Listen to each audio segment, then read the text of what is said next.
Welcome to Mary kitchen అండి. ఈరోజు chicken pakodi చేస్తాను. నేను ఎలా చేస్తానని చెప్తాను. ముందుగా అయితే మా ఛానల్ కొత్తగా ఎవరైనా చూస్తున్నట్టయితే ప్లీజ్ అండి సబ్స్క్రైబ్ చేసుకోండి. మీరు లైక్ చేస్తే చాలామందికి రీచ్ అవుతుందండి. ప్లీజ్ అండి. అరకిలో చికెన్ తీసుకున్నానండి, కడిగేసి పెట్టేశాను. ఎందుకండి కొంచెం కళ్ళు వేస్తున్నాను, ఎక్కువ వద్దండి. మజ్జిగ ఒక అర గ్లాస్ తీసుకున్నాను, పోసేసి ఒక 10 నిమిషాల పాటు నాననియాలండి. ఫ్రిడ్జ్లో అయినా పెట్టుకోవచ్చు, లేకపోతే బయట అయినా పెట్టవచ్చు. ఒక 10 నిమిషాల పాటు నాననియాలి. ఇవిగోండి, ఇది మజ్జిగ పోసినప్పుడే ఎండుమిరపకాయలు, కలర్ ఏమి వేయట్లేదు, నేను మిరపకాయలు వేస్తున్నాను. ఎండుమిరపకాయలు కడిగేసి పెట్టేశాను, ఇవి కూడా నానబెట్టేశాను. ఇది కలిపేటప్పుడు ఇది మిక్సీ వేసుకోవాలి. అప్పుడు మళ్ళీ చూపిస్తాను. 10 నిమిషాల తర్వాత చూస్తున్నానండి. మజ్జిగ అంత వంపేసేసి నీళ్ళు లేకుండా చూసుకోవాలి. గట్టిగా పిసికేసుకొని పక్కన పెట్టేసేసుకోండి. ఇంకేమేమి వేస్తానని చూపిస్తాను. అవి కూడా ఇదిగోండి, ధనియాలు, కొబ్బరి కలిపి చేసింది పెద్ద స్పూన్తో 1 స్పూన్ తీసుకున్నాను. గరం మసాలా ఒక అర స్పూన్ తీసుకున్నాను. జీలకర్ర కొంచెం ఒక చిటికెడు అంత వేసుకోండి. ఒక 2 స్పూన్లు అల్లం చిన్నులపాయ పేస్టు. ఇదిగోండి, కార్న్ఫ్లవర్ 2 స్పూన్లు, మైదా పిండి 2 స్పూన్లు. ఇవన్నీ దీంట్లో వేసేస్తున్నాను. బాగా కలపాలండి బాగా. ఇదిగోండి, ఎండుమిరపకాయలు 10 ఎండుమిరపకాయలు మిక్సీ వేసి పట్టేసేసాను. ఎక్కువ వాటర్ పోయొద్దండి, అది కూడా వేసేస్తున్నాను.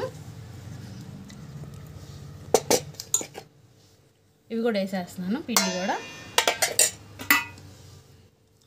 కొంచెం కొత్తిమీర సన్నగా కట్ చేశాను. ఒక నిమ్మకాయ చెక్క తీసుకోండి.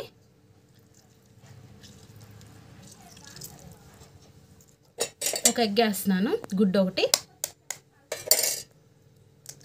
వీడియో అయితే స్కిప్ చేయొద్దండి, నేనేం వేస్తాను అనేది మీకు తెలియాలి కదా. ఇవి బాగా కలపాలండి, బాగా పిసకాలి. ఒక అరగంట నాననియాలి. ఒక అరగంట అలా వదిలేసేసేయండి. బయట అయినా పెట్టచ్చు, ఫ్రిడ్జ్లో అయినా పెట్టుకోండి, పర్వాలేదు. బాగా పిసకాలి.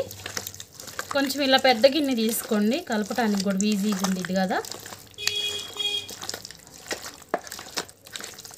సాల్ట్ వేయలేదు, వేస్తాను. సాల్ట్ వేస్తున్నానండి, సరిపడా వేసుకోండి చూసుకొని. మిరపకాయలు కూడా అంతేనండి, మంట చూసుకొని వేసుకోండి. ఒక అరగంట మాత్రం నాననియాలండి బాగా.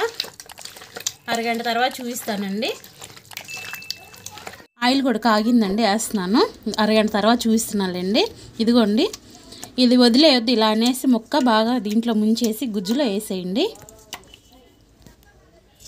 నూనె సిమ్లోనే పెట్టుకోండి పొయ్యి. 2 వాయిల్గా వేస్తాను. కలర్ మీ ఇష్టం అండి, మీకు ఇష్టమైతే కలర్ అయినా వేసుకోవచ్చు. మజ్జిగలో ఎందుకు నానేసానంటే ముక్క సాఫ్ట్గా ఉండిద్దని నానేసాను. మీ ఇష్టం, పెరుగైనా వేసుకోవచ్చు, ఏదైనా పర్వాలేదు. ఓ 3 నిమిషాలు సిమ్లో పెట్టి వదిలేసేసేయండి. తర్వాత మీడియంలో పెట్టండి. గంటి మాత్రం ఎమ్మటే పెట్టొద్దండి, కొంచెం వేగాక అప్పుడు పెట్టచ్చు. వేగాక చూపిస్తానండి. కాలనీయండి, ఇంక తీసేస్తున్నాను. మధ్య మధ్యలో తిప్పుతూ ఉండండి, అలా వదిలేయకండి.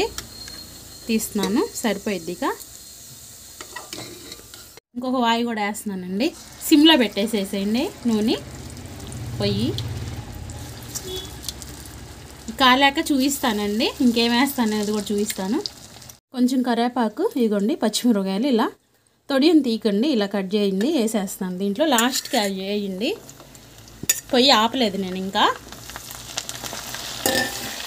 ఇదిగోండి, జీడిపప్పు అడుగున ఇలా గుజ్జు ఉంటుంది కదా, ఇలా తిప్పేసి పెట్టేసేసేసేయండి. అవి కూడా వేసేస్తున్నాను.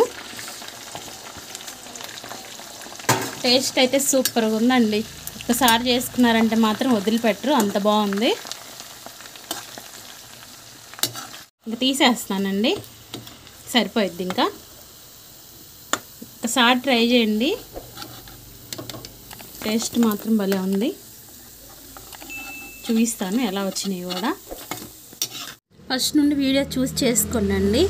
ఇదిగోండి, సాఫ్ట్గా ఉంది. టేస్ట్ అయితే సూపర్గా ఉందండి.